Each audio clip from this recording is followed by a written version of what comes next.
Olá, pessoal, tudo bem? Aqui é a professora Doralice, a professora da disciplina de natação.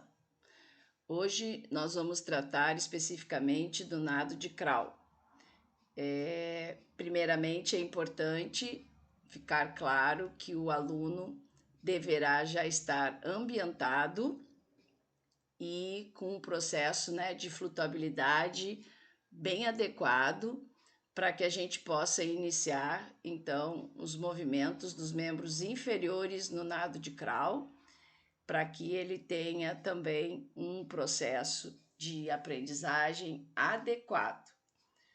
Importante reforçar também que o aluno tendo dificuldades de flutuabilidade, assim como de ambientação, dificilmente ele terá um bom aprendizado nos nados. Então é muito importante que façamos o processo pedagógico de uma forma adequada. Os membros inferiores do nado de crawl, eles têm o objetivo, de um deslocamento autônomo e que esses membros também possam ocupar as suas funções. Quais seriam essas funções? As funções de estabilização do nado e também 30% da propulsão deste nado. Então, manter o aluno equilibrado dentro, de um processo do deslocamento, ele é promovido pelos membros inferiores. Então, é muito necessário, que se faça sempre a revisão das aulas anteriores, como a gente fez a aula passada, a questão, de estar numa boa posição de deslize, para que ele consiga, ter esse equilíbrio, para que ele aprenda então o batimentos de pernas. E com apoio na borda, como foi feito, e com o fundo da piscina também, aonde ele vai projetar o corpo para frente numa linha horizontal para realizar, esse movimento de uma forma adequada. É importante também enfatizar, a manobra de levantar, ou seja, aquele processo todo que a gente já fez a aula passada, de como prosseguir, com segurança, fazendo, a puxada dos braços, flexão do quadril, flexão dos joelhos, colocando os pés no chão e, por último, ficando na posição vertical e retirando a cabeça por último na água, como foi realizado a aula passada. Então, o aluno terá a segurança de realizar a próxima etapa, que é o movimento dos membros inferiores. Então, ele inicialmente começa com os braços, acima da cabeça, na largura dos ombros e realizando o batimento. Depois ele apenas coloca um braço, acima da cabeça e o outro ao lado do corpo. Depois, com os dois braços ao lado do corpo, ele vai realizar o movimento. Podem observar que o primeiro movimento, ele está numa posição muito mais equilibrada e muito mais segura. Quando retiramos um braço da frente, esse corpo já precisa fortalecer o batimento de pernas, desse membro inferior mais estabilizado, porque já perdeu-se o equilíbrio, E com os dois braços ao lado do corpo, mais desequilíbrio ainda. Então, mais eu tenho que trabalhar de uma forma efetiva esse batimento para que a cabeça também não possa, se projetar para o fundo, assim como a perna descer. Então, nós fechamos o movimento de pernas, que ele pode ser trabalhado em diversas outras posições. Entre elas, o braço atrás, os dois braços atrás da cabeça, tipo um telhadinho, que a gente também, nas aulas de criança, a gente pode pontuar, como o braço de tubarão, que eu coloco, acima da cabeça. os braços, né, flexionados, com as mãos unidas, fazendo o tubarão. Assim como eu posso colocar os dois braços atrás das costas, como soldadinho, né? E aí a criança também vai se sentir motivada, né, com essa linguagem mais próxima. Para os adultos, a gente fala a linguagem, né, de adulto mesmo, que é o braço atrás das costas, e ele terá que bater as pernas, né, durante todo o tempo, mantendo esse braço atrás, e a importância de se falar também da situação de não ficar tenso, né? Dentro da água, o corpo precisa estar totalmente relaxado. Se colocar tensão, fica muito difícil seguir. E aí passamos para os membros superiores do nado de crawl. Qual é o objetivo? É a conscientização do movimento alternado. Então, é um nado que exige uma coordenação motora muito grande, porque os movimentos são alternados, dos membros superiores, né? E o movimento das pernas também. Então, ele exige uma coordenação motora. E, claro, esse deslocamento ele tem que ser feito pelos dois membros, né, de uma forma simultânea. Ou seja, eu mexo os braços e mexo as pernas. Então, a gente precisa sempre estar revisando os exercícios das aulas anteriores para que o aluno consiga dar conta, né, do próximo passo da aprendizagem. Então, nós partimos para a revisão com os braços à frente, né, da cabeça, e depois alternando os braços à frente para revisar os exercícios, né? E depois com os dois braços ao lado do corpo. Seria um aquecimento, né, já do novo aprendizado e uma preparação fisiológica, né, e articular também, muscular, para esse aluno. Então, é necessário sempre estarmos revisando os exercícios anteriores da aula para depois podermos seguir nas próximas etapas. Então, inicialmente, nós começamos com o corpo, né, na posição de pé, no fundo da piscina, né, realizar a braçada apenas com um braço, né? Ou seja, você vai segurar na borda, né, da piscina para se sentir mais equilibrado, afastamento antero-posterior das pernas, e vai realizar, né, só a movimentação de um braço. Então, nós vamos fazer o deslocamento, né, realizando um dos braços, né, acima da cabeça, e o outro realizando a braçada. Então, eu vou trabalhar a perna, um braço paradinho e o outro executando o movimento. Parecido com o anterior que eu já fiz de pernas, só que agora eu estou encaixando uma braçada de um lado do corpo. Enfatizar que não se realiza, né, a flexão do cotovelo durante toda a braçada, né? Na fase aérea, eu deixo o braço sair naturalmente, passando pela coxa e fazendo uma recuperação natural, sem evidenciar flexão em demasia do cotovelo. Deixa o braço sair natural. De pé, vamos simular o movimento da braçada com os dois braços, sem apoio, tá? Então, eu vou fazer a troca dos braços, certo? Eu vou estar próximo da borda, mas eu vou trabalhar os movimentos, né, de uma forma mais livre e, ao mesmo tempo, né, uma movimentação contínua. Realizar a braçada com os dois braços em conjunto com a pernada. Então aqui o nadador já tem uma boa posição hidrodinâmica, ele já consegue ter um bom trabalho de pernas, e aí então ele começa o trabalho de braçadas, né, ao mesmo tempo. Então estamos trabalhando o membro superior e o inferior também.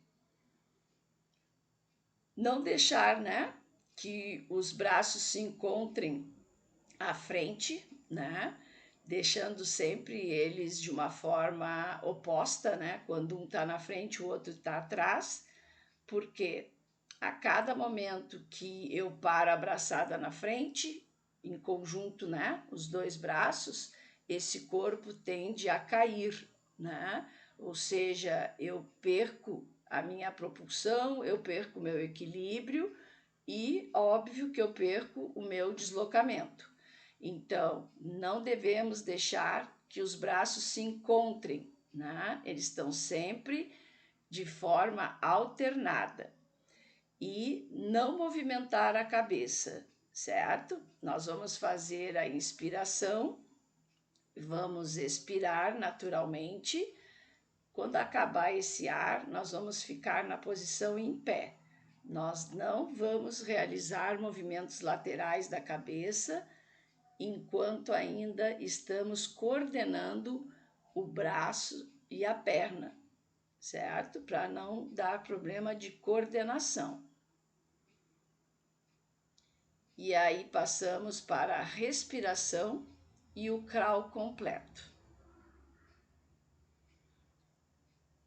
Quais os objetivos, então, da respiração? Né? Que ela seja de forma autônoma e que a gente não precise, né, parar para descansar. Ou seja, eu vou dar um ritmo, né, na minha capacidade cardiorrespiratória. Por isso, a importância da gente respirar, né, nos nados. Uma média de 80 a 90% dos iniciantes na natação, eles acabam abandonando a aula, né, de natação quando chega aqui na respiração, porque é um momento onde tratamos de um pico, né, muito grande de coordenação motora. Ou seja, eu tenho que trabalhar muito bem meus braços, muito bem as minhas pernas e ainda movimentar a minha cabeça para realizar a inspiração e a expiração dentro da água. Reitero a importância das etapas anteriores, né? Ambientar bem o nosso aluno, fazer com que ele tenha uma boa flutuação, fazer com que ele se sinta seguro, fazer com que ele aprenda uma perna adequada, uma braçada adequada, que esses membros, né, superiores e inferiores estejam de forma adequada para nós iniciarmos o processo de respiração no nado de crawl. Se eu, porventura, professor, esquecer de reforçar, de corrigir uma destas etapas, aqui, nesse momento da respiração, nós vamos ter muita dificuldade com que o nosso aluno consiga corrigir, né? E que ele consiga se deslocar na água de uma forma adequada. Então, é um processo que a gente deve ter a consciência do que estou fazendo, né? E trabalhar de uma forma pedagógica, sem queimar as etapas, sempre partindo do simples para o mais complexo, para que o aluno tenha a experiência, as vivências e ir vencendo as etapas. Nos objetivos, então, a gente precisa, né, que ele respire bem e que ele não pare, né? E que a gente tenha esse sincronismo, né, do movimento da cabeça com o movimento dos braços e também das pernas, né? Mas inicialmente a gente faz vários educativos apenas com a braçada, né? Então a gente faz a revisão dos membros inferiores e superiores na aula, né, anterior, e que aí a gente possa desenvolver e preparar esse nosso aluno para o dia, né, de hoje, no caso da respiração. Então, ele vai revisar, né, movimentos de braços, um de cada vez, depois os dois braços de uma forma simultânea, com o movimento de pernada, né, seus membros inferiores trabalhando também com equilíbrio e propulsão. Então, nós temos o primeiro exercício de respiração, ele deve ser sempre bem simples, trazendo segurança, tranquilidade para os nossos alunos. Então, na posição de pé, ele realiza a respiração fora d'água, ou seja, ele vai inspirar pela boca e vai expirar pelo nariz, ok? Depois, com elevação da cabeça, né? Ele já vai fazer um movimento de expiração dentro da água. Então, ele inspira fora, boca, expira dentro, nariz. O que é importante? Que essa saída de ar seja contínua, certo? E sem pressão, que ela saia natural e que a gente não segure o ar em momento nenhum desta respiração. Ou seja, ela tem que ser contínua, né? Sem apneia. A elevação da cabeça, né? Para inspirar, ela vai ser só o suficiente, né? Para que eu consiga tirar a boca da água e fazendo esse movimento, né? Exclusivo do pescoço, ok? Depois, nós passamos para o movimento de pernada de crawl com a respiração frontal.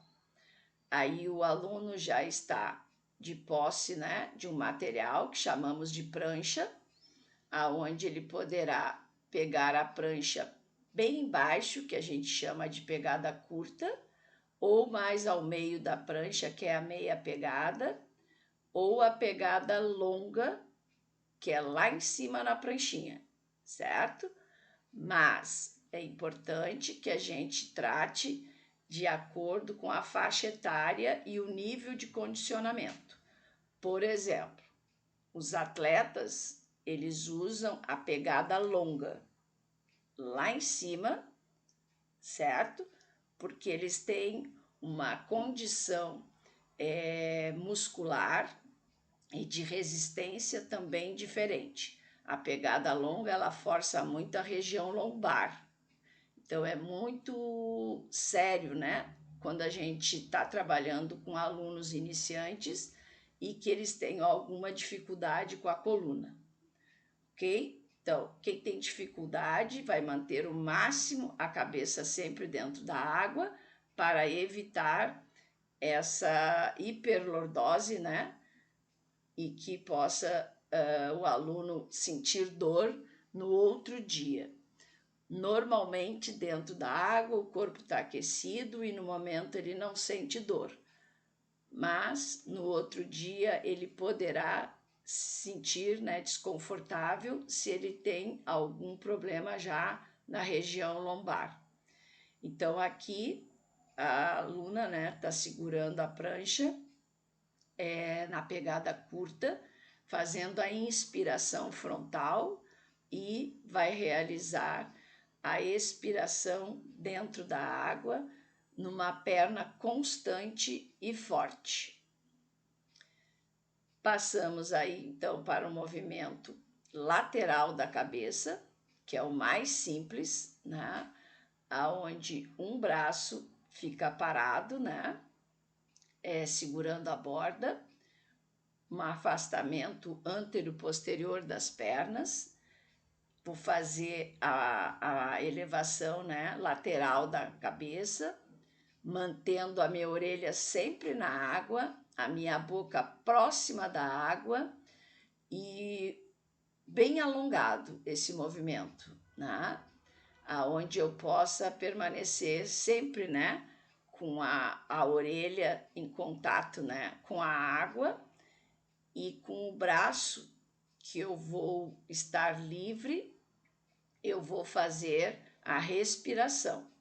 Então, um braço fica seguro e o outro fica dentro d'água. E eu vou fazer só o movimento com a cabeça. Inspiro e expiro. Inspira e expira. Posterior, eu vou fazer um movimento, né? Já com a braçada, fazendo um sincronismo, né? Que é aqui um ponto bem importante para o professor evidenciar ao aluno. Então, ele vai fazer o movimento lateral da cabeça, acompanhando o movimento, né, daquele braço que estava parado. Então, o braço que estava parado, ele vai se movimentar no mesmo lado, então, que ele está fazendo a inspiração. Então, é um movimento de cabeça se encaixando com o movimento da braçada. O que é importante percebermos? Que a cabeça ela deve ser elevada, girada, né, na hora de pegar o ar, enquanto o braço ainda está dentro da água, certo? E eu faço a inspiração com o meu braço dentro da água e volto para fazer a expiração. Aí eu faço a minha recuperação do meu braço, ou seja, eu tiro o braço para fora da água, mas o meu rosto já está dentro, soltando o ar. Ok? É muito válido a gente reforçar esse início para não deixar que o aluno junte o braço e a cabeça fora da água, que ele olhe para trás, que ele olhe para frente. O movimento é sempre na lateral. Eu sempre vou estar nadando olhando para o lado, nunca para frente e nunca para trás. Nunca respirando antes e nunca respirando atrasado. E aí, com a prancha, nós vamos fazer o movimento, né? Um braço parado e o outro fazendo a movimentação completa, encaixando a movimentação da cabeça. Eu pego o ar e solto o ar, trabalhando apenas um braço. Depois eu vou realizar o movimento dos dois braços com a respiração lateral e movimentos de pernada. Como ocorre isso?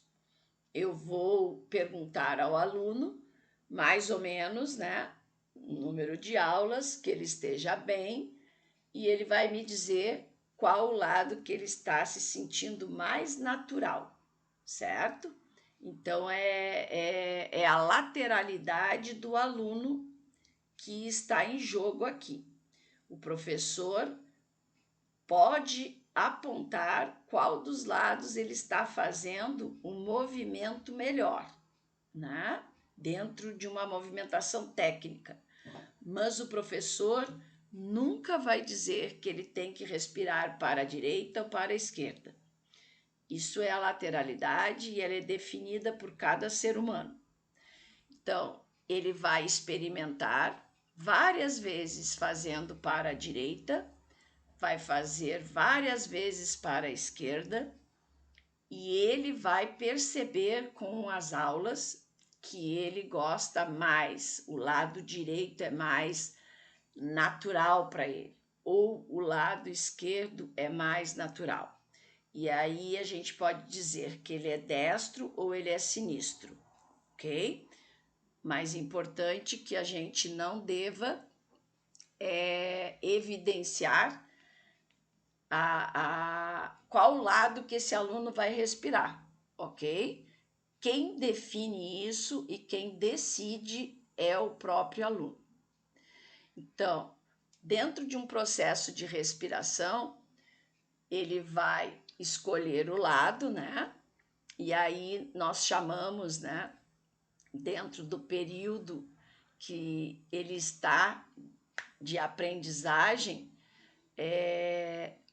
ele vai trabalhar para poder ter uma boa coordenação motora, primeiramente a respiração que nós chamamos de 4x1.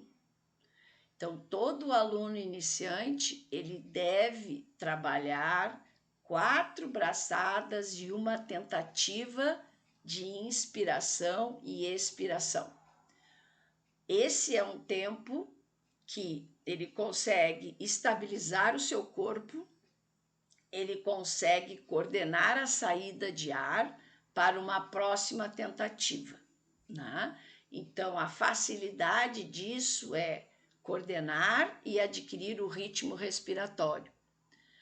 Quando o professor pula essa etapa e logo pede para o aluno, por exemplo, respirar o 2x1, ou seja, ele vai respirar de uma forma mais contínua, ele ainda não tem coordenação, ele não tem ritmo respiratório e essa respiração com certeza vai ter problema e que vai atingir a coordenação motora. E ele vai ficar parando muito mais vezes na piscina, certo? Então, ele aprende o 4x1 primeiro, coordena, adquire um certo ritmo respiratório e mesmo no processo ainda de aprendiz, ele vai fazer o 2x1, que a gente resolve, né, trabalhando como? Com 2 braçadas e uma respiração. Então, é a partir do 2x1 que ele vai adquirir o condicionamento físico, ele vai trabalhar muito mais a capacidade cardiorrespiratória. Então, tem uma troca de oxigênio mais constante e esse aprendiz vai começar a nadar mais distâncias, né? Ele vai aumentar as distâncias e vai realmente adquirir o condicionamento físico. Sabemos que não é fácil respirar dentro da piscina, porque a gente já viu, né, as propriedades da água e tem muita pressão. Então, pessoas, por exemplo, que têm o hábito de fumar, vão apresentar uma dificuldade muito maior, né? Porque o pulmão vai ser pressionado pela pressão. E esse oxigênio vai ter que sair de uma forma com maior pressão. E por outro lado, a natação faz, né, com que seja esse esporte maravilhoso para a capacidade cardiorrespiratória, justamente por isso, pela pressão que a gente recebe no pulmão, né? Então, essa aprendizagem, ela vai ter um condicionamento a partir do 2x1, essa troca mais constante, e o aluno vai começar a fazer um número maior de piscinas, né? Aumentando, então, a distância nos seus nados. E aí, passamos para uma respiração que a gente já está mais avançada, que a gente chama de etapa de aperfeiçoamento, né? E que é o crawl 3x1, ou seja, ele vai respirar 3x1. Ele vai fazer 3 braçadas e uma respiração. Só que ele vai fazer esse movimento alternado, direita e esquerda. Então, a cada 3 braçadas, ele vai trocar o lado da respiração. Então, nós adquirimos uma capacidade cardiorrespiratória mais eficiente do que o 2x1, porque ele vai trabalhar e vai condicionar o ritmo respiratório e também vai evitar problemas posturais. Quando nós trocamos o lado direito ou esquerdo, que não é a lateralidade do aluno, ele sempre faz nesse processo uma pequena apneia para depois soltar o ar.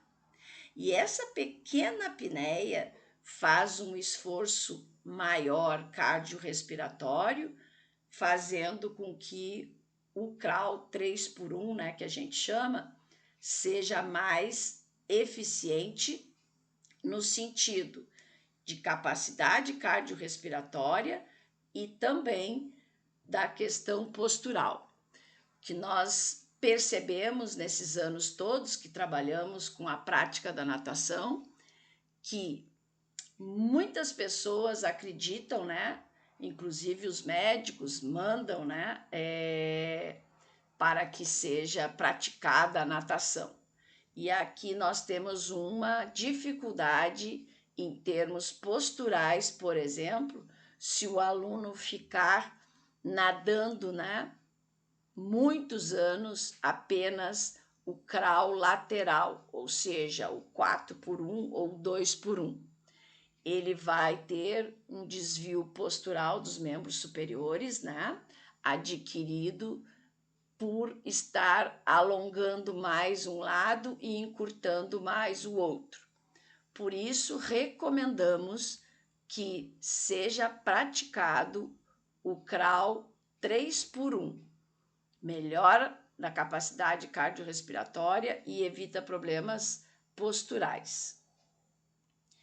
É importante utilizar, então, como no processo da respiração, as etapas metodológicas, né, de Catoi e de Garoff, que também nós já vimos, estamos reforçando aqui. A aprendizagem, que é o primeiro momento, né, do ensino e da aprendizagem na natação, condicionar, ou seja, a resistência vai ser adquirida por meio do crawl 4x1 e 2x1 para condicionamento e também para a velocidade desses aprendizes, porque os aprendizes também, aos pouquinhos, já vão entrando num trabalho de velocidade, porque é importante para a saúde, né? Fazer trabalhos de velocidade, de explosão, mesmo quando a gente está aprendendo, né? Ou seja, eu vou nadar o crawl, estou nadando bem, o 4x1, 2x1, mas eu ainda estou aprendendo, né? Porque eu estou iniciando costas, né? Mas eu vou condicionar o meu aluno também num processo de velocidade. Então, como ele vai respirar nesse processo de velocidade? 4x1. Na etapa de aperfeiçoamento, ele vai nadar resistência e velocidade no crawl 3x1, porque ele já tem uma outra condição. Então, a sua capacidade de resistência vai ser aumentada, pelo que eu já mencionei anteriormente, e a velocidade também. Por quê? Quando eu faço trabalho de velocidade, tanto 4x1 quanto 3x1, né, ou qualquer outro tipo de tentativa de respiração, eu evitar de tirar a cabeça muitas vezes para fora d'água, né? Porque quando eu faço um processo de velocidade, ou mesmo quando eu estou nadando normalmente, o que acontece? A cada movimento lateral da cabeça, eu perco o equilíbrio e eu dou uma caída na água, né? As minhas pernas, os meus membros inferiores tendem a descer por causa do movimento que eu fiz da cabeça. Então, quanto menos eu respirar, melhor. Então, na etapa de aperfeiçoamento, nós orientamos que seja, né, 3x1, tanto para resistência quanto para velocidade. No treinamento, nós estamos já num nível diferente de aluno, né? Ele já está treinando mesmo. Então, ele já está super bem condicionado, então ele vai nadar a resistência 3x1 e velocidade também. E eu também posso estar inserindo o 5x1, que vão ser 5 braçadas e uma respirada. Mas aqui o aluno, né, ele já tem que ter uma outra condição também, certo? Porque 5 por 1 desgasta bem mais.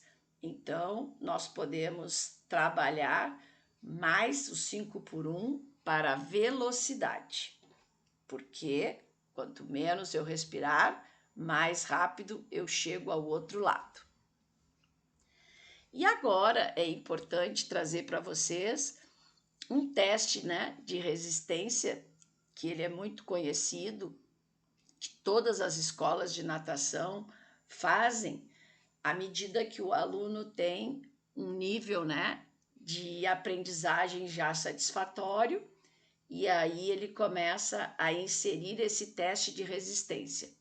Ele deve ser aplicado uma vez, né, por mês, e a gente coloca isso numa planilha, depois você gera gráficos e você entrega isso ao seu aluno ao final do ano, apresentando a ele o nível, né, de desempenho dele durante o ano na questão aeróbia, ok?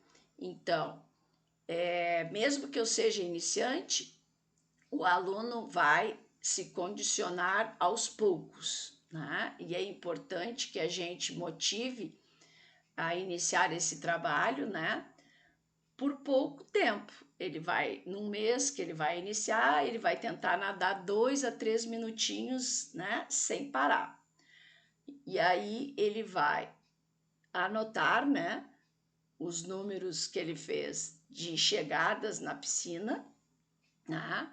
O número de braçadas que ele fez numa piscina, né? Num tamanho, por exemplo, se a piscina é de 25 metros, quantas braçadas ele deu. A frequência cardíaca que ele teve, né? No início, no meio do teste e no fim.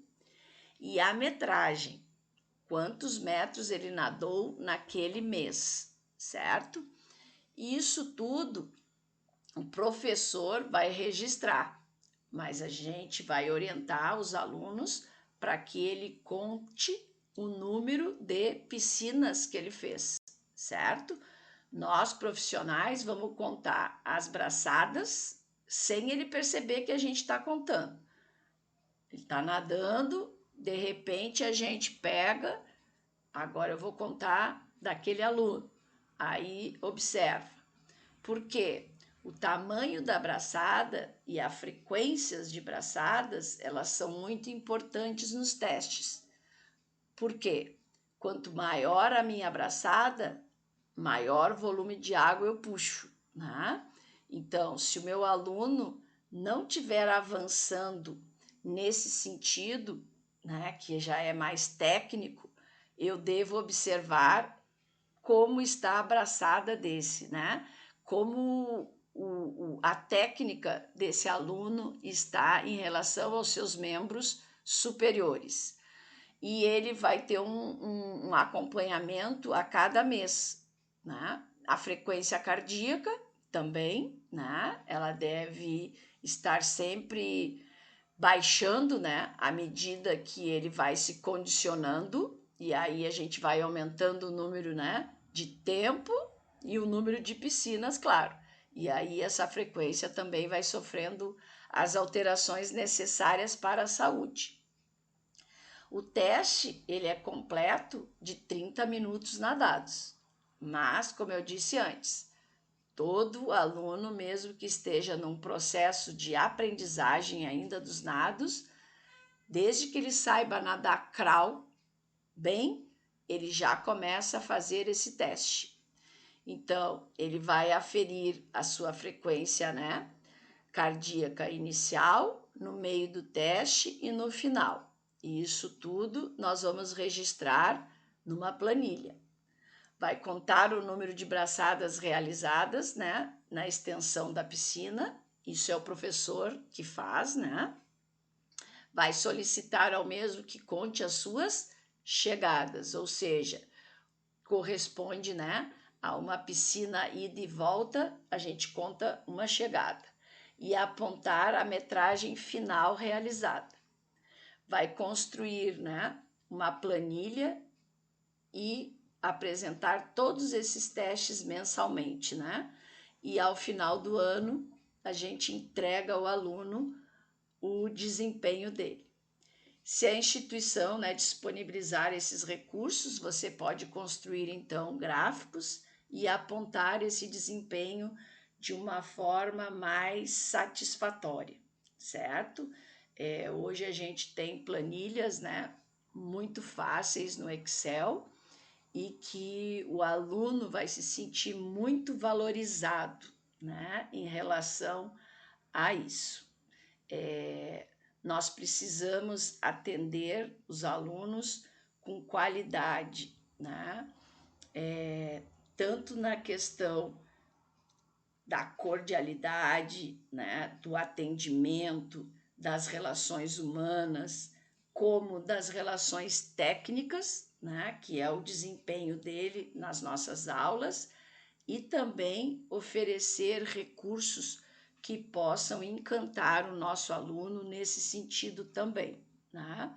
Porque é um conjunto de ações que a gente desenvolve dentro das escolinhas, dentro dos clubes, né? Que vão fazer a diferença.